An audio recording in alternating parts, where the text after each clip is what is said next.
दुर्गादास राठौड़।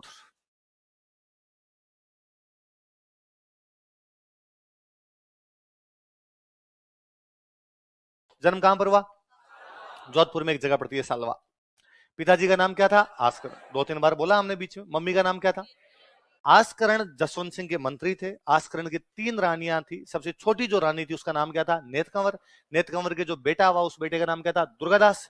और दुर्गादास के जन्म के बाद नेतकंवर की आस्करण से बननी बंद हो गई। पति पत्नी में आपस में झगड़े होने लग गए।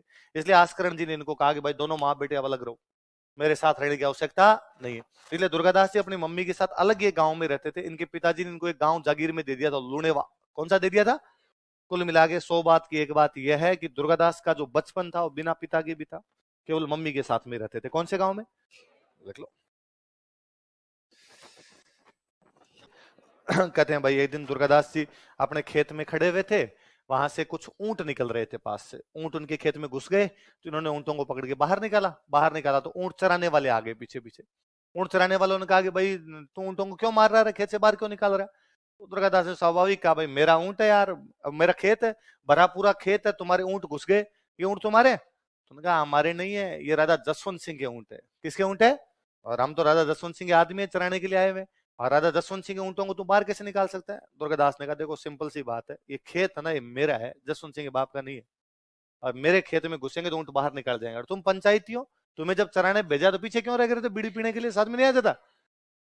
तो उनके साथ तो दुर्गादास की थोड़ी हॉट टॉक हुई। हॉट टॉक हुई तो दुर्गादास ने एक बंदे को मार दिया, तो दूसरे वाले ने चप्पलें हाथ में ली।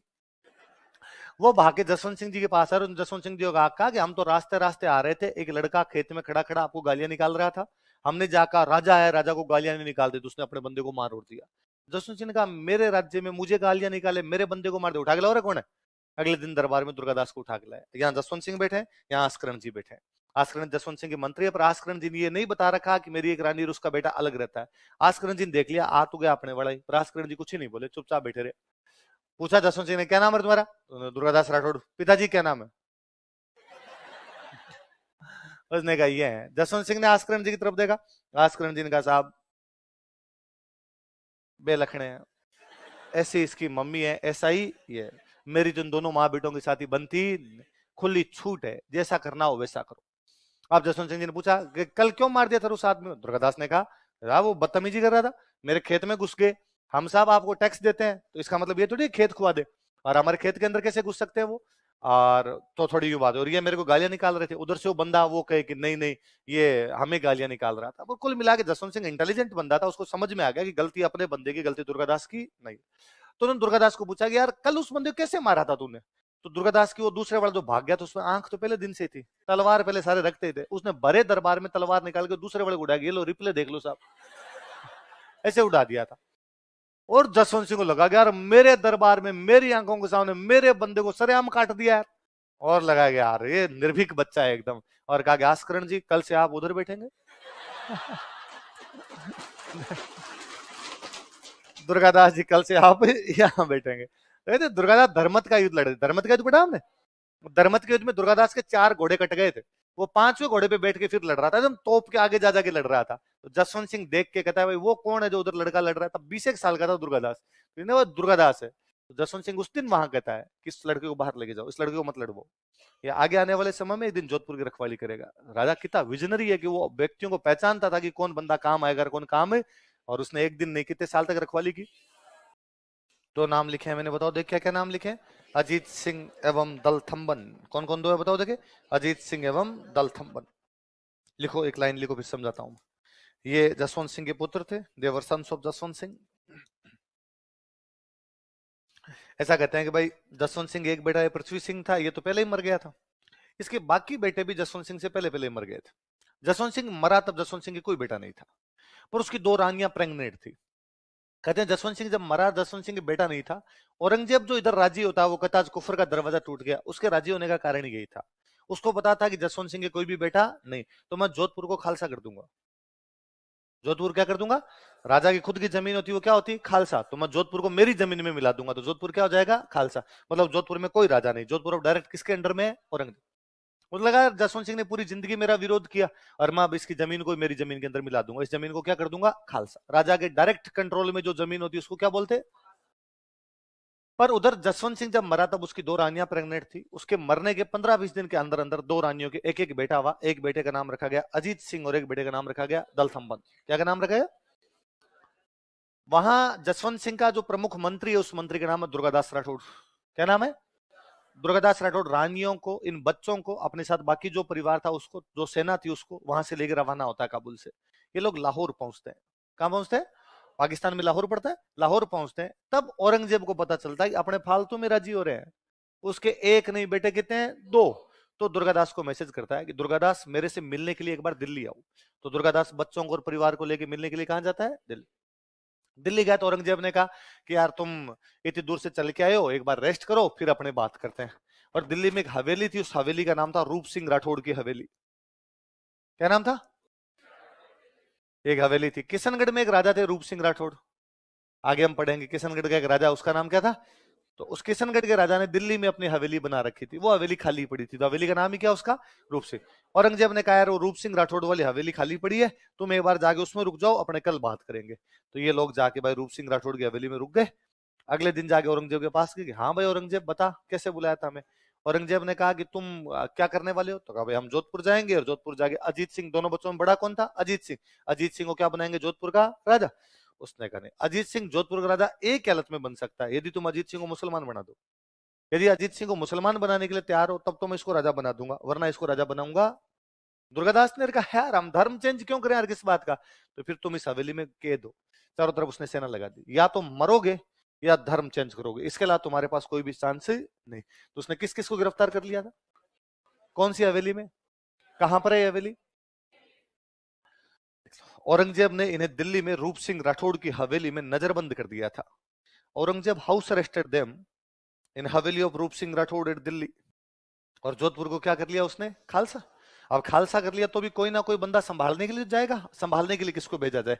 बिना राजा चेंज के हेडिंग और डालो, लिखो इंद्र सिंह राठौड़।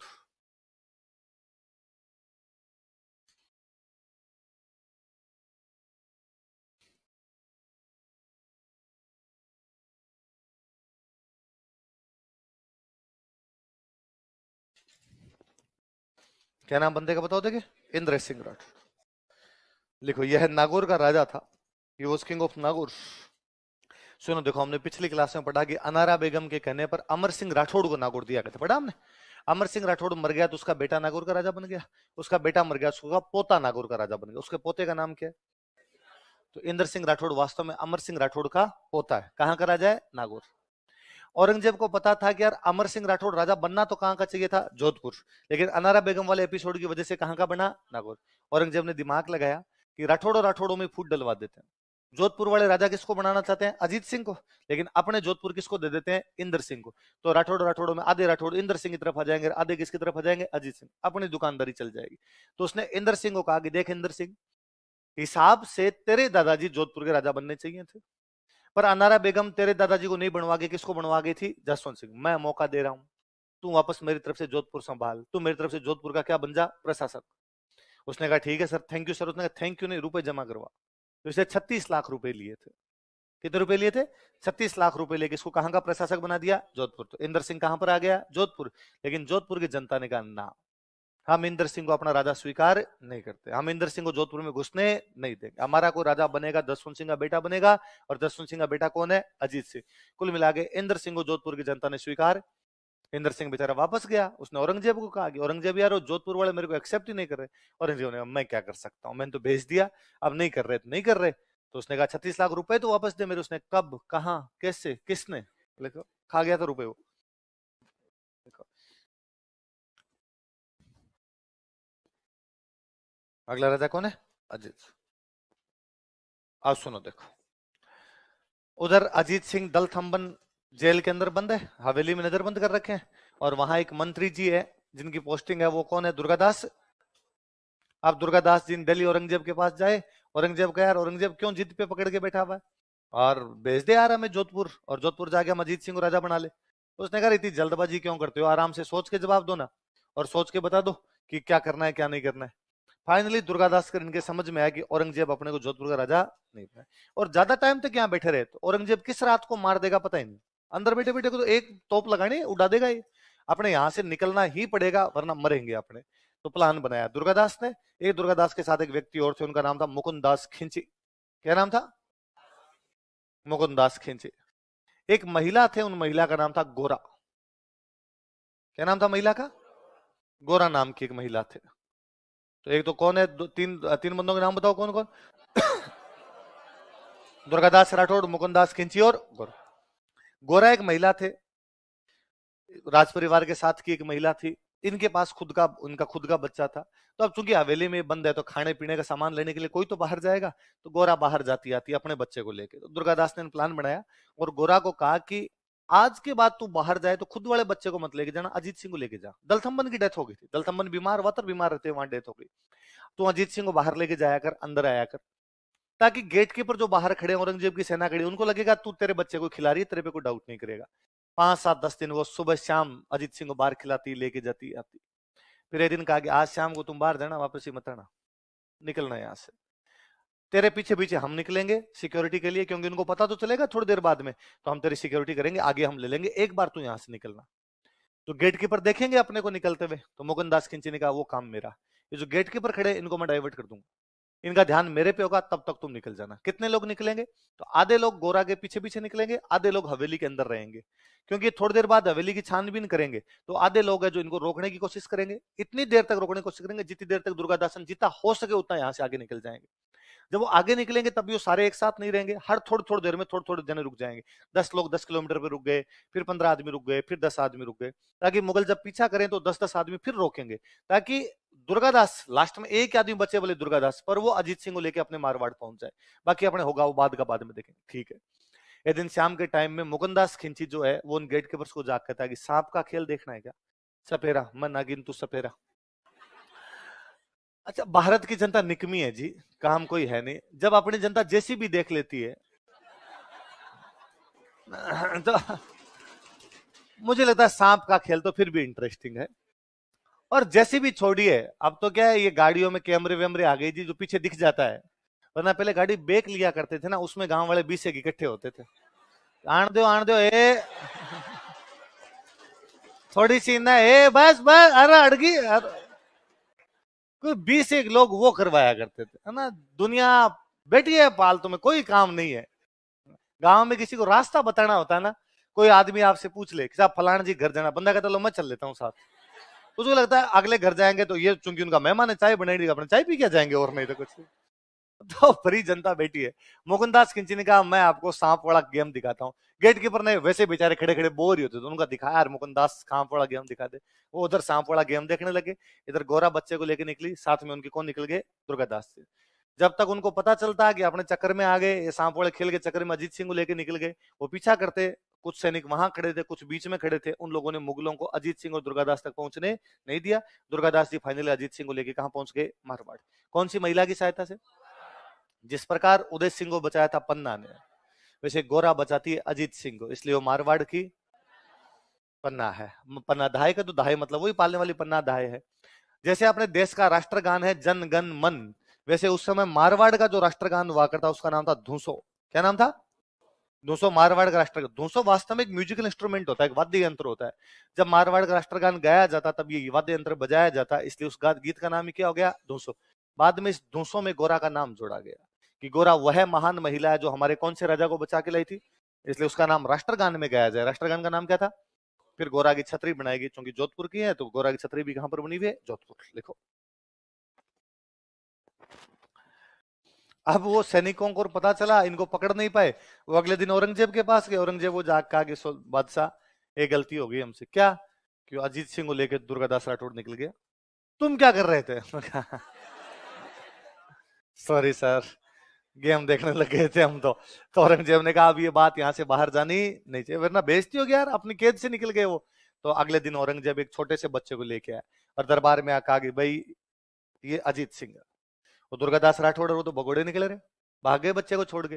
पर भाई अजीत सिंह मेरे दोस्त का बेटा है, जसवंत सिंह का बेटा है, इसका पालन पोषण मैं करूंगा, और आज के बाद इसका नाम बदल कर किया जाता है मुहम्मदी राज। क्या किया जाता है? तो उसने एक नकली अजीत सिंह पेश किया और उसका नाम क्या कर दिया? मुहम्मदी। और क्या इसके परिवार वाले सारे भाग गए, अब इसलिए मेरी बेटी इसको संभाल लेगी। औरंगजेब की बेटी का नाम था जेबुनिसा। क्या नाम था? तो अपने कौन सी बेटी को सौंप दिया उसने? तो कई साल तक औरंगजेब जनता को यही बताता रहा कि अजीत सिंह मेरे पास में है, और उसने अजीत सिंह का नाम बदल के क्या कर रखा था, मोहम्मदी राज, और अपने कौन सी बेटी को सौंप रखा था, लिख लो, किसको सौंप दिया, जबुनिसा को सौंप दिया। किसको? उधर अजीत सिंह को लेकर दुर्गादास जी कहां पर आ गए, मारवाड़। पर अब रखो कहां भाई, मारवाड़ में कहां रखो। अब अपने को दो काम है, एक तो अजीत सिंह को बचा के रखना है वरना औरंगजेब पकड़ के मार देगा, एक अजीत सिंह को जोधपुर का राजा बनवाना है क्योंकि जोधपुर पे कब्जा कर रखा है औरंगजेब ने। तो दुर्गादास ने कहा लड़ाई करने के लिए तो अपने हैं, और अजीत सिंह को कहां रखे। तो सिरोही के अंदर एक गांव पड़ता है, उस गांव का नाम है कालिंद्री। कौन सा गांव है, कहां पड़ता है कालिंद्री, सिरोही। और वहां पर एक बंदे थे, उनका नाम था जयदेव पुरोहित। क्या नाम था, जयदेव पुरोहित। जयदेव पुरोहित कौन से गांव के हैं, इनकी वाइफ अपने पीहर गए हुए थे, इनकी वाइफ के वहां पीहर के अंदर ही बेटा हुआ था। दुर्गादास ने इनकी वाइफ के पास पहुंचे, उनको एक बच्चा और ले जाके दिया अजीत सिंह, और कहा अब आप वापस कालिंद्री चलो, वहां कोई आपसे पूछे तो कहना ट्विंस हुए हैं, ताकि लोगों को डाउट ही ना हो। दोनों छोटे छोटे बच्चे हैं, बराबर की उम्र के बच्चे थे, ताकि लोगों को ये लगेगा आपके ही है। और मुकुंदास खिंची की वहां कालिंद्री में पोस्टिंग कर दी। यदि तुम्हें लगे कि मुगलों को डाउट हो गया वो यहाँ पर भी आ गए, कोई जासूसी करता करता आएगा, तुम्हें कोई भी बंदे पे डाउट हो बताना, लोकेशन चेंज कर लेंगे। तो थोड़े थोड़े दिनों में लोकेशन चेंज कर लिया करते। लेकिन बेसिकली कौन से गांव में रखा गया, किसके घर पर लिखो। दुर्गादास इस बात को भी जानते थे कि अकेले औरंगजेब से लड़ेंगे तो पार पड़ेगी नहीं, राजस्थान के किसी बड़े राजा का सहयोग लेना पड़ेगा। और राजस्थान में सबसे बड़ा राजा मेवाड़ का, मेवाड़ का राजा था राज सिंह। कौन था, हम पढ़ चुके हैं, राज सिंह ने जोधपुर के अजीत सिंह को समर्थन दिया था, जिसे राठौड़ सिसोदिया, पढ़ा था, लिखो। औरंगजेब को पता चला कि मेवाड़ मारवाड़ दोनों रियासतें साथ में आ गई, दोनों ने राठौड़ सिसोदिया गठबंधन बना लिया। तो औरंगजेब ने पूरी की पूरी आर्मी राजस्थान भेजी। ये ऐसा गठबंधन बनना नहीं चाहिए, कल को और मिल गए तो अपने दिक्कत हो जाएगी। तो मेवाड़ मारवाड़ मिलके औरंगजेब से लड़े, या मेवाड़ मारवाड़ दोनों के खिलाफ औरंगजेब लड़ा। उदयपुर में एक जगह पड़ती है देबारी, कौन सी जगह, लिखो, देबारी का युद्ध।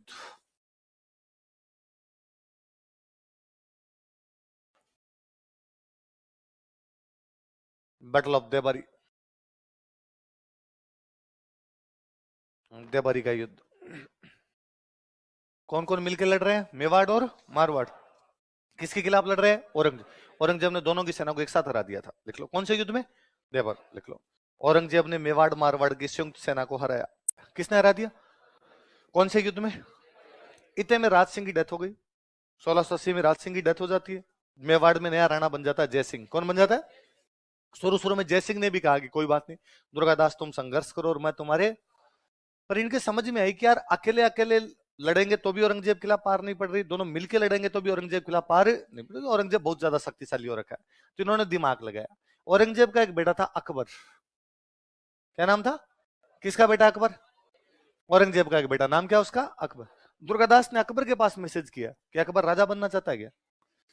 उसने कहा हाँ हाँ, तो तेरे बाप के खिलाफ बगावत कर दे, हम तेरे को राजा बना देंगे, मेवाड़ मारवाड़ तेरे साथ है और तू औरंगजेब के खिलाफ बगावत कर दे। उसने कहा नहीं नहीं, वो तो मेरे पापा मरेंगे, फिर मेरे भैया को मारूंगा, मैं मार के फिर राजा बनूंगा। उनका देख, पहली बात तो तेरे पापा अभी जल्दी से मरने वाले नहीं, ये आदमी सुबह शाम दोनों टाइम च्यवनप्राश खाता है ना, जिम और जाता है, ये नहीं मरेगा भाई साहब। और फिर ये मर भी गया तो इस बात की क्या गारंटी है कि तेरे भाइयों को तू मार देगा, तेरे भाई तेरे को सल्टा देंगे। तो अभी मौका है, हम तेरे साथ खड़े हैं। और अकबर भाई साहब खुद को यहाँ राजा घोषित कर देता है 1 जनवरी 1681, नए साल वाले दिन। कब घोषित करता है, 1 जनवरी 1681। अपने पाली में जगह पड़ती है नाडोल, कौन सी जगह है, नाडोल के अंदर उसने घोषणा कर दी कि मैं मुगल बादशाह हूं। औरंगजेब के पास मैसेज भेजा उसने, औरंगजेब जहां कहीं भी हो मेरे सामने हाजिर हो जाओ। तो औरंगजेब का कौन सा बेटा विद्रोह कर देता है, अकबर, किसके कहने पर, दुर्गादास। लेकिन औरंगजेब फंस गया बेचारा। औरंगजेब को लगा कि अरे यार, मैं मेवाड़ मारवाड़ वालों हराना चाहता था और ये तो मेरे घर में ही सेंधमारी कर गए, मेरे बेटे से क्या करवा दिया इन्होंने, तो विद्रोह। पर औरंगजेब घाघ आदमी था जी। अकबर का एक सेनापति, उसका नाम है तहवूर खान। क्या नाम है, तहवूर खान नाम करिए। औरंगजेब ने तहवूर खान के पास मैसेज किया कि तहवूर खान, मैंने सुना है कि यार तुम लोगों ने अकबर को मुगल बादशाह घोषित कर दिया। उसने घोषित नहीं किया है, मुगल बादशाह वही है और मेवाड़ मारवाड़ हमारे साथ है, और अब तेरे को पकड़ के मारेंगे। औरंगजेब ने कहा सुन तहवूर खान, कान खोल के ढंग से सुनना, तेरा पूरा परिवार आगरा में है, मैंने गिरफ्तार कर लिया है। यदि कल से पहले पहले अकबर के और दुर्गादास के बीच का गठबंधन नहीं टूटा तो मैं तेरे पूरे परिवार के पकोड़े बना खा जाऊंगा। अपने लुगाई टावरों के चक्कर में तो बेचारा हर कोई आदमी दबे, तहवूर खान को लगा मरा दिया यार, परिवार ही गिरफ्तार कर लिया इसने। इसलिए तहवूर खान एक दिन, उस दिन शाम को दुर्गादास के पास जाता है। नाडोल में कैंप है, बीच में अकबर का कैंप, एक तरफ दुर्गादास का कैंप, उधर राज सिंह मर गया, राज सिंह का बेटा जय सिंह है तो उसका कैंप लगा। मेवाड़ मारवाड़, बीच में कौन बैठा है? अकबर। सारे नाडोल इकट्ठे हो रखे हैं लोग। और इधर भाई तहवूर खान गया दुर्गादास के पास और उसने दुर्गादास को जागा कि दुर्गादास जी एक बात मेरे मन में थी, कई दिनों से बतानी थी। हाँ बताओ तहवूर खान साहब, अब तो अपने एक ही यार, एक ही राजा के सेनापति, हम भी उसकी तरफ से काम कर रहे हैं, आप भी उसकी तरफ से काम कर रहे हो। कि आपको क्या लगता है कि अकबर आपके साथ है? कि लगता क्या है, अपने ही तो बनाया इसको। कि नहीं, ये इन दोनों बाप बेटों की मिली भगत है। औरंगजेब ने ये कहा है कि तू दुर्गादास को और मेवाड़ वाले जय सिंह को, दोनों को पकड़ के एक साथ मेरे पास लिया, मेवाड़ मारवाड़ दोनों को मार दूंगा मैं। दुर्गादास ने कहा ना ना ऐसा थोड़ी हो सकता। अरे साहब मैं तो इनके साल इतने सालों से रह रहा हूं, ये बाप नंबरीर बेटा, नहीं नहीं ऐसा नहीं हो सकता। सर एक काम करो, आप तो उम्र लिए हुए आदमी हो, सियाने आदमी हो, एक काम करो अभी जाके अकबर से मिलो, उससे थोड़ी बातचीत करो, आपको पता चल जाएगा क्या मामला है। दुर्गादास अकबर से मिलने के लिए गया। अकबर का जो गेटकीपर था उसको तहवूर खान रुपए दे के गया था कि साम दाम दंड भेद ये निकेन प्रकार। दुर्गादास अकबर की मुलाकात होनी उसने जाते दुर्गादास ने कहा भाई मुझे मिलना है। उसने कहा नहीं, मुगल बादशाह सरदर्द कर रहा है, तो वो सो गए जल्दी और कहा था कि रात को मैं किसी से भी मिलूंगा। अरे तू जाके के दुर्गादास राठौड़ है, अर्जेंट काम है, कि आपके लिए स्पेशल मना किया था। दुर्गादास राठौड़ है तो उसको कहना सुबह ही मिलेंगे, रात को मिलेंगे। अब दुर्गादास जी के कान खड़े हुए, इसका मतलब सुबह तक औरंगजेब की सेना आ जाएगी और ये मेरे को और जयसिंह को पकड़ के मारेंगे। दुर्गादास भाग के जयसिंह की तरफ गया, उन्हें जयसिंह को जाकर कहा कि जयसिंह जी ये मामला हो गया, तो क्या किया जाए? पाली पाली की एक साइड में मारवाड़, एक साइड में मेवाड़। उसने कहा आप तो घाटी उतरो नीचे मेवाड़ की तरफ, मैं नीचे उतरता हूं इधर मारवाड़ की तरफ। रातों रात दुर्गादास अपनी सेना लेके मारवाड़, जयसिंह अपनी सेना लेके मेवाड़। सुबह अकबर उठा था, अकेला ही था वापरा। अब औरंगजेब ने कहा अब मेरी न तो मेवाड़ से दुश्मनी है ना मारवाड़ से दुश्मनी, अब जिंदगी का एक ही मकसद है, अकबर को मारना है। अब औरंगजेब सेना लेके आ रहा है बड़ी सी। अकबर भागा दुर्गादास के पीछे, उसने कहा अंकल मरा दिया आपने बेटे बेटे, आपने कहा था विद्रोह कर दे। तब जब तक इनके बातें समझ में आती कि यार मामले में अपने उलझ गए, तब तक इनके हाथ से बाजी निकल चुकी थी, औरंगजेब बड़ी सेना इकट्ठी कर चुका था। इसलिए अब दुर्गादास ने अकबर को कहा कि अब अपने को एक ही आदमी बचा सकता है। कौन? का कटप्पा। साउथ इंडिया में शिवाजी महाराज की मृत्यु हो गई थी, उनके बेटे राजा बने थे महाराज छत्रपति संभाजी। कौन बने हुए थे? अब अपने कोई बचा सकता है तो कौन बचा सकता है? संभाजी। पर अकबर ने कहा मैं जानता नहीं हूं संभाजी को। दुर्गादास ने कहा मैं जानता हूं, अपने चलते हैं। फिर दुर्गादास और अकबर बहुत थोड़े से सैनिकों को लेकर यहाँ मारवाड़ से इधर मेवाड़, मेवाड़ से मालवा, मालवा से एकदम विंध्याचल की पहाड़ियों के पास पास होते थे साउथ जाते हैं। गजब लड़ाई है। आप 500 सैनिकों को लेके मुगलों के सारे थानों को छकाते हुए पहाड़ों और जंगलों के भीतर से साउथ इंडिया पहुंच जाते हैं। अब जैसे ये साउथ इंडिया चले गए संभाजी के पास, अब औरंगजेब के 3 दुश्मन साउथ इंडिया में, संभाजी, अकबर और दुर्गा। औरंगजेब ने कहा मैं जाऊंगा साउथ इंडिया, मैं पहले तो अकबर को मारूंगा, फिर इन दोनों का और देखूंगा। पर अब औरंगजेब को डर है कि यदि वो साउथ इंडिया जाता है तो पीछे से मेवाड़ वाले पंगे करेंगे, क्योंकि मेवाड़ वालों की औरंगजेब की आपस में बनती नहीं। इसलिए वो मेवाड़ वाले जयसिंह को बुलाता है, जयसिंह को बुला कहता अपनी तो कोई लड़ाई नहीं है भाई, किस बात की लड़ाई है, मैं तुमसे जजिया भी नहीं लूंगा, तुम मेरे को पूर्वमंडल बदनौर दे दो और तुम मेरे से संधि कर लो और मारवाड़ की सहायता करनी। हमने पढ़ा था जयसिंह औरंगजेब से संधि कर लेता है, इधर जयसिंह औरंगजेब से संधि करता है। औरंगजेब यहां से चला जाता है साउथ इंडिया। औरंगजेब बेचारा एक बार साउथ इंडिया गया फिर वही मरा, वापस ही नहीं आया। या तो नेपोलियन की जिंदगी की सबसे बड़ी गलती थी कि उसने स्पेन पर आक्रमण कर दिया था। कहां आक्रमण कर दिया था? आगे पढ़ोगे, नेपोलियन के पतन का कारण स्पेन पर आक्रमण था, औरंगजेब के पतन का कारण दक्षिण भारत पर आक्रमण था। आप साउथ इंडिया बैठ के नॉर्थ नहीं संभाल सकते, नॉर्थ में बैठ के साउथ नहीं संभाल सकते। आपका मेन अड्डा नॉर्थ है, आपकी राजधानी है दिल्ली, आप बैठे हैं महाराष्ट्र। इसलिए दिल्ली के पड़ोस के अंदर ही लोगों ने टैक्स देने बंद कर दिए। वहां बैठ के यहाँ टैक्स कैसे लोगे? औरंगजेब तो फिर भी थोड़ा शक्तिशाली था, तो जबरदस्ती मार पीट करके जैसे जैसे करके टैक्स लिए। औरंगजेब के आगे आने वाले बेटे इतने बेलखने हुए कि दिल्ली के आसपास के क्षेत्र सारे स्वतंत्र हो गए, मुगल साम्राज्य भरभरा कर गिर गया। तो दुर्गादास जी अकबर को लेके किसके पास चले गए थे? संभाजी। देखो वहां तीनों मिलके कई दिन तक औरंगजेब के खिलाफ लड़ते हैं। वहां गजब लड़ाइयां हैं। ये दुर्गादास वहां पुर्तगालियों से लड़े थे, संभाजी की पुर्तगालियों से लड़ाई चल रही थी। उन्होंने कहा तू जहां कहेगा वहां लड़ लेंगे, तू हमारा साथ दे दे हम तेरा साथ देंगे। तो कभी पुर्तगालियों से लड़ रहे थे, कभी अंग्रेजों से पंगे चल रहे हैं इनके, वहां साथ में औरंगजेब से लड़ रहे हैं। फाइनली संभाजी ने इनकी ज्यादा सहायता नहीं की, तो अकबर ने दुर्गादास कहा यार यहाँ पार पड़ती दिखी नहीं अपने, क्योंकि दुर्गादास को चाहिए कि अजीत सिंह को जोधपुर का राजा बनाए, अकबर को चाहिए कि मैं मुगल बादशाह बनूं। संभाजी ज्यादा हेल्प कर नहीं रहे, तो अब क्या किया जाए? तो फिर दुर्गादास को अकबर ने कहा कि मैं जा रहा हूं ईरान। कहां जा रहा हूं? ईरान, पर्सिया, पर्सिया जिसको बोलते फारस, मैं ईरान जा रहा हूं, ईरान के राजा से हेल्प लेके आऊंगा, मैं ईरान से सिंध में आऊंगा, पाकिस्तान वाला सिंध है, मैं इधर सिंध की तरफ से आऊंगा, तुम आगे मारवाड़ में सेना लेके तैयार रहना, मैं ईरान के राजा की सेना लेके आता हूं, तुम मारवाड़ में अपनी सेना लेके तैयार रहो, दोनों भाई भाई मिलके मेरे बाप को तुम मारेंगे, इसको तो मारना है कमीने आदमी को, इसको तो छोड़ना नहीं, पर अपने हेल्प कौन करे, वो करे। तो दुर्गादास जी अरब सागर में यहाँ जहाज में बिठाते हैं अकबर को कि ठीक है तुम ईरान जाओ, तो ईरान से सहायता लेके आओ। वो ईरान गया, ईरान के राजा ने उसको कहा तू थोड़े दिन मेरे पास रुक, फिर मैं तेरे साथ चलूंगा। वो ईरान के राजा के पास रुक गया, थोड़े दिन बाद ईरान के राजा ने उसको मार दिया। तो अकबर को तो ईरान का राजा मार देता है। अब दिक्कत ये हुई, अकबर का परिवार दुर्गादास के पास रह गया। अकबर जब यहां से ईरान गया था तो परिवार को तो कैसे लेके जाए, तो उसका एक बेटा और एक बेटी यहां दुर्गादास के पास रह गए, और वो दुर्गादास को कह के गया था कि कुछ भी हो जाए ये मेरे बाप को नहीं देने, यदि कभी तुम्हें लगे कि मेरा बाप मेरे बेटे बेटी को पकड़ के ले जाना चाहता है, तू खुद मार देना, पर उस कमीने आदमी को मत देना, वरना वो मेरे बच्चों को तड़पा तड़पा के मारेगा। फिर वो फाइनली दुर्गादास के पास ही उनका पालन पोषण किया गया। बेटे का नाम था बुलंद अख्तर, बेटी का नाम था सफियतुन्निसा। क्या क्या नाम बताओ, देखे दो नाम लिखो। देखे अकबर ईरान गया, ईरान के राजा ने उसको मार दिया। अब औरंगजेब को पता चला कि मेरे पोते पोती किसके पास है, दुर्गादास। तो उसने दुर्गादास को मैसेज किया कि भाई मेरे लड़ाई लड़ाई की जगह है, पर मेरे पोते पोती तेरे पास है, उनको वापस दे दे। दुर्गादास ने कहा और कुछ भी कर सकता हूं, लेकिन इन बच्चों को तो तेरे को दूंगा।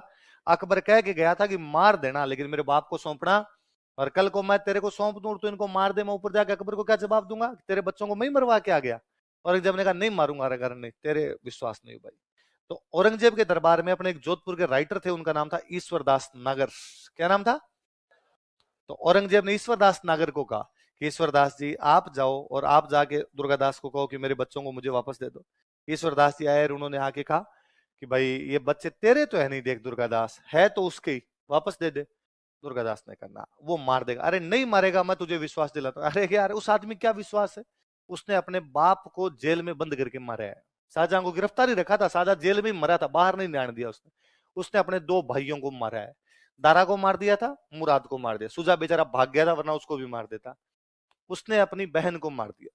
औरंगजेब की एक बहन थी रोशनारा। मुगलों में क्या बहनों की शादी नहीं करते थे, मुगल राजकुमारियां कुंवारी मरती थी, किसी की शादी नहीं करते। मुगलों को डर लगता था कि बाप के मरने के बाद भाई भाई आपस में लड़ते हैं राज्य के लिए, यदि बहन की शादी कर दी जवाई हो रहेगा, उसको और मारना पड़ेगा, इससे अच्छा बहन की शादी मत करो।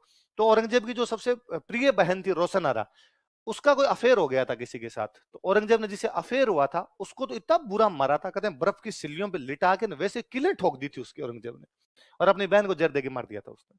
तो उसने कहा इसने बहन को नहीं बख्शा, बाप को नहीं बख्शा, भाइयों को नहीं बख्शा, बेटे को मारने के लिए था, अकबर को इसके चक्कर में उधर भागना पड़ा था, वो मरा। तो पोते पोती की क्या गारंटी है कि छोड़ देगा? ईश्वरदास जी ने कहा कि मूल से ब्याज प्यारा होता है, मूल से। गांव में कहते हैं कि हर दादा दादी को अपने बेटे से पोते पोती हमेशा ज्यादा अच्छे लगते हैं। मूल समझे, मूलधन प्रिंसिपल, उससे भी ज्यादा अच्छा इंटरेस्ट लगता है ना, ब्याज आता रहना चाहिए आदमी। तो मूल ब्याज प्यारो लगे, तो भाई पोते पोती हमेशा अच्छे लगते हैं। अपने साथ भी हुआ होगा कि पापा पिटाई करते हैं लेकिन दादाजी अपने को बचा ही लेते। तो उसने कहा मैं गारंटी देता हूँ। दुर्गादास ने कहा इस आदमी गारंटी तो नहीं है कुछ भी, पर फिर भी ईश्वरदास जी आप कह रहे हो तो मैं पहले बच्ची को भेज देता हूँ, लड़की को देख के नहीं मारेगा ये, यदि लड़की के साथ ठीक बिहेव किया तो लड़के को भेज दूंगा, वरना इसको भेजूंगा मैं नहीं। तो पहले सफीतुन्निसा को भेजा। सफीतुन्निसा गई, औरंगजेब बड़ा राजी हुआ, अपनी पोती को इतने साल बाद देखा, उसने गले लगाया, बिठाया अपने पास, तुझे कोई दिक्कत नहीं? उसने कहा नहीं कोई दिक्कत नहीं। फिर उसने कहा कि यार पहले तो इसको लेके जाओ इस बच्ची को, और इसको पहले मुसलमान बनाओ, ये हिंदुओं के घर में रह के आई है, हिंदू बन गई, वहां पे जाके मुसलमान बनाओ, इसको नमाज सिखाओ, इसको कुरान सिखाओ, क्योंकि वहां सुबह शाम ओम जगदीश हरे करती होगी, ओम भूर्भुवस्सुवः गाती होगी वहां पर। उसने कहा दादाजी रुको, क्यों? मैं मुसलमान ही हूं, मुझे नमाज भी आती है, मुझे कुरान भी आती है। कैसे? तो एक मौलवी साहब आते थे, वो सिखा के जाते थे। मौलवी साहब को कौन भेजता था? दुर्गादास जी। तो दुर्गादास तुम्हें पीड़ता नहीं था ना, तो बहुत लाड करते थे हमारा। तो मेरे बारे में तुम्हें गलत सलत बातें कहता था ना, आपकी तो बात ही नहीं है कभी कोई। सच में दुर्गादास तुम्हें कुछ नहीं करते? नहीं नहीं, हमारा सबसे ज्यादा लाड ही बाबा जी रखते थे। और औरंगजेब इतना राजी होता है, औरंगजेब दुर्गादास को मैसेज करता है कि दुर्गादास लड़ाइयां लड़ाइयों की जगह है, पर आज मेरी पोती ने तेरे बारे में जो बताया है मैं गदगद हो गया हूं, तू जो मांगेगा वो देने के लिए तैयार हूं। दुर्गादास मांग, यदि तू जोधपुर का राजा बनना चाहता तो मैं तेरे क्या बना दूंगा जोधपुर का एक दिन औरंग यूं कयो रतन वालो कई विशेष, मांगो मुख स्यूं देऊन आस्करण दुर्गेश। दुर्गादास के पिताजी का नाम था आस्करण। क्या नाम था? एक दिन औरंग यूं कयो, एक दिन औरंगजेब ने ऐसे कहा, तन वालो कई विशेष, वाला मतलब होता है प्रिय, तुझे सबसे अच्छा क्या लगता है? मांगो मुख स्यूं देऊं, मुख से मांग वो मैं दे दूंगा। आस्करण दुर्गेश, आस्करण के बेटे दुर्गादास। दुर्गादास जी वापस रिप्लाई भेजते हैं उसको, खग वालो जग वालो वालो मूर्धर देश, श्याम धर्म वालो सदार नित वालो नरेश। मुझे तलवार अच्छी लगती है, ये संसार अच्छा लगता है, मेरा धर्म अच्छा लगता है, ये स्वामी भक्ति अच्छी लगती है, मारवाड़ का देश अच्छा लगता है, पर इनसे भी ज्यादा अच्छा मुझे अजीत सिंह लगता है। यदि औरंगजेब कुछ देना चाहता है तो अजीत सिंह को जोधपुर का राजा बना, इसके अलावा मुझे और कुछ भी चाहिए। दुर्गादास औरंगजेब ने कहा बाकी सारी चीजें मुझे अच्छी लगती है, ये जो तू लास्ट में बोला ना ये बड़ा मेरे को ज्यादा अच्छा लगता नहीं। नहीं तो फिर दुर्गादास ने कहा ठीक है, लड़ाई जिंदाबाद थी, जिंदाबाद रहेगी। फिर थोड़े साल बाद बुलंद अख्तर को दुर्गादास जी खुद छोड़ के आते हैं। जब बुलंद अख्तर को छोड़ के आते हैं, दुर्गादास वापस, औरंगजेब वापस कहता है मैं जोधपुर नहीं दूंगा और तुम्हें जो लेना वो ले लो। तो ये कहते चल बाकी तो दे। तो बाकी जो परगने थे, सांचौर था, फलोदी था, पोखरण था, सिवाना था, ये दुर्गादास जी उसे लेके आ गए थे, लेकिन उसने जोधपुर फिर भी दिया नहीं था। देखो फाइनली 1707 तक औरंगजेब जिंदा रहा था। 1707 तक उसने अजीत सिंह को जोधपुर का राजा नहीं बनने दिया, तो नहीं बने। 1707 में औरंगजेब मरता है। 1707 में इधर राजा बन जाता है आपका बहादुर शाह। कौन बन जाता है? बहादुर। फिर आपका अजीत सिंह, सवाई जय सिंह और अमर सिंह सेकंड, तीनों 1708 में करते हैं देबारी समझौता। क्या करते हैं? और देबारी पैक्ट की पहली लाइन है, अजीत सिंह तथा सवाई जय सिंह को उनके राज्य दिलाने में सहायता, उनका सहायता करेंगे। तो अब ये सेना मिलके आती है, मेवाड़ की, मारवाड़ की और आमेर की, तीनों जोधपुर पर अटैक करते हैं। जोधपुर में जो मुगलों का सेनापति था उसका नाम था जफर कुली बेग। क्या नाम था? उस जफर कुली बेग को हराते हैं और हराने के बाद में अजीत सिंह क्या बनता है? जोधपुर का राजा। तो अजीत सिंह जोधपुर का राजा कब बनता है फाइनली जाके? ऑफिशियल रूप से कब बनता है? 1708। इन्होंने तो अपना 1679 में घोषित कर दिया भाई हमारा राजा तो कौन है? अजीत सिंह। पर जोधपुर में इंटर कब कर पाए थे लोग? 1708। लिखो 1678 में डेथ हो गई थी जसवंत सिंह की। अजीत सिंह राजा कब बन रहा है जाके? 1708। कितने साल लग गए? 30 साल। कितने साल लगे? अजीत सिंह को राजा बनाने के लिए कितने वर्षों तक प्रयास किए गए थे? इसको मारवाड़ के राठौड़ों का 30 वर्षीय संघर्ष कहा जाता है। कि मारवाड़ के राठौड़ों ने कितने वर्ष से संघर्ष किया था? लिखो 1678 से 1708। कितने सालों तक प्रयास किए गए? किसको राजा बनाने के लिए? किसके नेतृत्व में? दुर्गादास। किसके नेतृत्व में? दुर्गादास। किसके खिलाफ? औरंगजेब। इसको क्या कहते हैं? मारवाड़ के राठौड़ों का 30 वर्षीय संघर्ष कहा जाता। अजीत सिंह जी राजा बने। राजा बनने के बाद उन्होंने दुर्गादास जी को देश निकाला दे दिया। देखो अजीत सिंह ने दुर्गादास राठौड़ को देश निकाला दे दिया। अजीत सिंह एक्सपेल्ड दुर्गादास राठौड़। आपको लगता है ये अल्लाह, ये क्या हुआ? अजीत सिंह ने दुर्गादास राठौड़ को देश निकाला दे दिया। अजीत सिंह एक्सपेल्ड दुर्गादास राठौड़।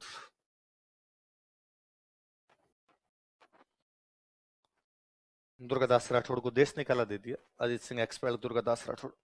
क्या दे दिया? दुर्गादास राठौड़ को देश निकाला दिया। हुआ यूं कि इन 30 सालों के दौरान जब अजीत सिंह को राजा बनाने के प्रयास चल रहे हैं तो ये संघर्ष कर कौन रहा है? दुर्गादास। कहते हैं कि जब जमरूद का थाना में जसवंत सिंह की डेथ हो रही थी तो जसवंत सिंह ने तब कहा था कि भाई मेरे बाद जोधपुर की जिम्मेदारी किसको दी जाए? दुर्गादास। भाई बेटा था नहीं, उसके बेटे होने वाले थे, तो उसने कहा भाई मेरे बाद अब जोधपुर को संभालने की जिम्मेदारी किसकी है? दुर्गा। जसवंत कयो जोए कोई घर रखवाड़ो दुर्गड़ो। राजस्थानी भाषा में जोना मतलब होता है ढूंढना। जोना मतलब क्या होता है? मेरा पेन खो जाए तो मैं कहूं पेन जो, मतलब पेन को ढूंढो। तो जसवंत कयो जोए, जसवंत ने ढूंढ कर कहा घर रखवाड़ो दुर्गड़ो, कि घर की रखवाली कौन करेगा? दुर्गादास। आछी किदी सोए, आछी साची किदी सोए आछी आस्करण मत। आस्करण के उस बेटे दुर्गादास ने इस बात को सत्य साबित कर दिया था। उसने एक दिन नहीं बल्कि कितने दिन तक रखवाली की थी? 30 वर्षों तक मारवाड़ की क्या की थी? रखवाली। केवल इस एक बात पर कि जसवंत सिंह जी का ऑर्डर था कि जोधपुर की रखवाली दुर्गादास करेगा, तो कौन करेगा? स्वामी भक्ति उस बंदे में कूट कूट के भरी हुई थी। अब इन 30 सालों के दौरान कहीं भी लड़ना होता तो सेना लेके कौन जाएगा? दुर्गादास साहब। राज सिंह से संधि करनी, राठौड़ सिसोदिया गठबंधन, कौन करेगा? दुर्गादास। अकबर को विद्रोह करवाना, कौन करेगा? दुर्गादास। साउथ इंडिया में अकबर संभाजी से सहायता लेनी है तो कौन जाएगा? दुर्गादास। तो अब मारवाड़ का कोई भी आदमी कोई भी ऑर्डर लेगा तो किससे लेगा? दुर्गादास। अब अजीत सिंह राजा बन गया। अब पिछले 30 सालों में अजीत सिंह भी तो 30 साल का हो गया। अजीत सिंह अब बच्चा नहीं है, वो कितने साल का है? अब अजीत सिंह राजा वाली सीट पे, दुर्गादास जी उसे नीचे वाली सीट पर बैठते हैं। पर अभी भी कोई आदमी अंदर आता है दरबार में, पहले नमस्ते किसको करे? अभी भी कोई आगे बोले दुर्गादास जी कहेगी सर वो सेना लेके जाना था, कहां जाए? फिर अरे सॉरी, हाँ अजीत सिंह जी आप बताओ कहां जाए? कोई संधि करनी है तो पहले बात किससे करे? अजीत सिंह जी को ये बड़ा बुरा लगा। अजीत सिंह लगता है राजा मैं हूं, अब दुर्गादास जी से किस बात का पूछना। उसने 2-4 बार दुर्गादास जी को भी कहा कि दुर्गादास जी अब आप प्लीज दरबार में मत आया करो। आप जब दरबार में आते हो मुझे मेरे संघर्ष के दिन याद आ जाते हैं। आपने खूब किया मारवाड़ के लिए, थैंक यू। अब घर पे बैठ के राम राम राम राम करो। लेकिन दुर्गादास जी भी भाई बैठे बैठे बोर होते, दिल्ली आ जाते। अजीत सिंह से बोल के तो कहा नहीं गया। एक दिन दुर्गादास जी जैसे ही घर गए, अजीत सिंह का एक नौकर पीछे पीछे गया। उसने जाकर दुर्गादास कहा कि अजीत सिंह ने आपके लिए गिफ्ट भेजा है। क्या भेजा है? तो कहा मतीरा भेजा है। क्या भेजा है? क्या भेजा है? मतीरो। मतीरो। अब यहां रहने की आवश्यकता सिंबॉलिकली, भाई उससे बोल के नहीं कहा गया आप मत रहो, पर उसका ये था कि भाई अब आपका समय समाप्त होता है, अब जितना आपने करना था कर लिया, अब यहां रहने की आपको आवश्यकता। उस बंदे की पुनः आप स्वामी भक्ति देखिए, उसने एक बार भी वापस नहीं पूछा कि क्यों। वो कटप्पा था। आप उस मूवी को देखिए, कटप्पा ऑर्डर फॉलो करता है केवल, है ना, इसके अलावा और कुछ भी नहीं। ऑर्डर राजा ने क्या दिया क्या नहीं दिया ये बहुत अलग बात है, ऑर्डर जो मिला उसको फॉलो कर लिया जाए। जसवंत सिंह ने ऑर्डर दिया था कि मारवाड़ की रक्षा कौन करेगा? दुर्गादास। उसने एक दिन नहीं कितने साल रक्षा की। अजीत सिंह ने ऑर्डर दिया कि मत रहो, यहां रहने की आवश्यकता नहीं, चुपचाप बोरिया बिस्तर उठाए मेवाड़ चला गया। उस आदमी ने वापस मुड़ के नहीं पूछा कि क्यों नहीं करना चाहिए। उस आदमी ने मुड़ के नहीं पूछा वापस कि भाई ऐसा मैंने जब 30 साल रखवाली की थी, मैंने जो 30 साल की सेवा की है, तो आप मुझे ऐसे निकाल कैसे सकते हैं। तब लगता है कि यार व्यक्ति का जो नैतिक चरित्र होता है ना, जो उसका मॉरल कैरेक्टर होता है, वो बहुत मायने रखता है। कि दुश्मन के पोते पोतियां आपके पास रहे, आपने न केवल उनकी धार्मिक शिक्षा का प्रबंध किया बल्कि अपने बच्चों से भी ज्यादा संभाल के रखा, और वापस दुश्मन को सौंप के आए। कहते हैं मारवाड़ के खूब सारे लोगों ने दुर्गादास जी को कहा था कि सफीतुनिसा की शादी अजीत सिंह के साथ कर देते हैं। अपने पास ही तो बेटी है सफीतुनिसा, और अजीत सिंह से ब्याह कर देते हैं। औरंगजेब का सपना था कि अजीत सिंह को मुसलमान बना दूं, उसका तो पूरा हुआ नहीं, अपने पूरा कर लेते हैं अपने वाला, सफीतुनिसा को हिंदू ही बना लेते हैं, ब्याह कर लेते हैं अजीत सिंह के साथ। दुर्गादास ने करने, अकबर कह के गया था मेरे बच्चों का ध्यान रखना, ये मेरे बच्चों के समान है। आप दुश्मन की महिलाओं के साथ किस प्रकार बिहेव करते हो, या महिलाओं के साथ आप किस प्रकार से बिहेव करते हो, दूसरे धर्म के प्रति क्या आपका नजरिया रहता है, आप अपने ऑर्डर किस प्रकार फॉलो करते हो। इसलिए मारवाड़ के राजाओं को कोई नहीं जानता, दुर्गादास जी को सब जानते हैं। यदि कोई स्त्री ना पढ़े तो नहीं जानता कि मालदेव कोई 52 युद्ध और 58 जीतने वाला राजा है। यदि कोई स्त्री ना पढ़े तो उसको नहीं पता गज सिंह की उपाधि दलथंबन थी। दुर्गादास राठौड़ को सब जानते हैं, उसके लिए हिस्ट्री पढ़ने की आवश्यकता नहीं है। तो जनता को हिट ऐसी चीजें करती है जो बहुत छोटी छोटी चीजें होती है, पर जिनमें मोरल वैल्यू नाम की कोई चीज होती है। तो दुर्गादास जी चुपचाप यहां से चले गए, उन्होंने कहा नहीं अपने कुछ भी बातचीत करनी नहीं। इधर अजीत सिंह आपका राजा बना हुआ है। अजीत सिंह की एक राजकुमारी थी, उसका नाम था इंद्र कंवर। क्या नाम था? इंद्र कंवर की शादी एक मुगल बादशाह के साथ की गई थी, उस मुगल बादशाह का नाम था फर्रुख सियार। क्या नाम था? लिखो देखे। अजीत सिंह ने अपनी राजकुमारी इंद्र कंवर का विवाह फर्रुख सियर से किया। Ajit Singh married his princess Indra Kanwar to Mughal emperor Farrukhsiyar. आप याद करो, मैंने बताया था कि हुरडा सम्मेलन में नागौर से गया था बख्श सिंह। कौन गया था? और मैंने कहा था ये अभय सिंह और बख्श सिंह दोनों भाई थे और अपने बाप को मार के राजा बने थे, बताया था मैंने। तो अजीत सिंह हत्या अजीत सिंह का बेटा कर देता है। कौन सा बेटा? देख लो। कहते हैं अजीत सिंह को जब जलाने के लिए लेके गए, जब उसकी लाश जल रही थी, डेड बॉडी जल रही थी, अंतिम संस्कार फ्यूनरल हो रहा था, पता नहीं कहां से कुछ मोर तोते बंदर लंगूर आए और उसके साथ में आगे बैठ गए, वो भी जल गए। आरबीसी का सवाल है कि कौन से राजा के अंतिम संस्कार में पशु पक्षी जलकर मर गए थे? अजीत सिंह। हम लोग ऐसा मानते हैं कि धर्मात्मा आदमी था, पुण्यात्मा था, और इसलिए मोर तोतों को पशु पक्षियों को भी दुख हुआ, वो उसके साथ में आके जल गए। मुझे लगता है पिछले जन्म में उसकी रानियां रही होगी, सती होगी वैसा। लिखो। हाँ, राजा कितना विजनरी है कि वो व्यक्तियों को पहचानता था कि कौन बंदा काम आएगा कौन काम है। और उसने एक दिन नहीं कितने साल तक रखवाली की। जब यहां से निकाल दिया गया, बंदा मेवाड़ चला गया। मेवाड़ के राजा थे अमर सिंह सेकंड। कौन राजा थे? तो अमर सिंह सेकंड ने उस बंदे को एक जागीर दे दी थी, विजयपुर। कौन सी जागीर दे दी? कि भाई लो दुर्गादास जी, अच्छे व्यक्तियों की कदर होती है जी, तो कौन सी जागीर दे दी गई? विजयपुर। लाइन चेंज कर लिखो। फिर वही मालवा में एक जगह पड़ती थी रामपुरा। कौन सी जगह थी? हम पढ़ते हैं वर्षा ऋतु समाप्त होने के बाद रामपुरा में मराठों के खिलाफ युद्ध। वो रामपुरा इन दिनों मेवाड़ वालों के पास था, राजा का परगना था, इन मेवाड़ वालों ने कब्जा कर रखा है। तो दुर्गादास जी को रामपुरा का हाकिम बनाया गया। क्या बनाया गया रामपुरा का? वापस सुन लो। राजा के पास जो इलाका होता है उसको क्या बोलते हैं? खालसा। खालसा के इलाकों को क्या बोलते हैं? परगने। जिनको परगना दिया जाता है उनको बोलते थे हाकिम। क्या बोलते थे? हाकिम। और जिनको जागीरें दी जाती उनको क्या बोलते थे? सामन। क्या बोलते? सामन। बाद में वहां थोड़े डिस्प्यूट चल रहे थे, तो समझदार आदमी को भेजो, तो किसको हाकिम बना के भेजा गया था? दुर्गादास। देखो स्टार लगाना है, क्वेश्चन पूछा हुआ है। कालांतर में इन्हें रामपुरा का हाकिम बना दिया गया था। वही रामपुरा मध्य प्रदेश में पड़ता है। मध्य प्रदेश में उज्जैन, उज्जैन जगह। तो बाद में दुर्गादास जी फाइनली बूढ़े हुए तब उज्जैन चले गए थे। दुर्गादास जी की मृत्यु भी कहां पर हुई? उज्जैन। तो दुर्गादास जी की छतरी भी कहां पर बनी हुई है? उज्जैन। लिख लो, दुर्गादास की छतरी बराबर उज्जैन। Cenotaph Durgadas.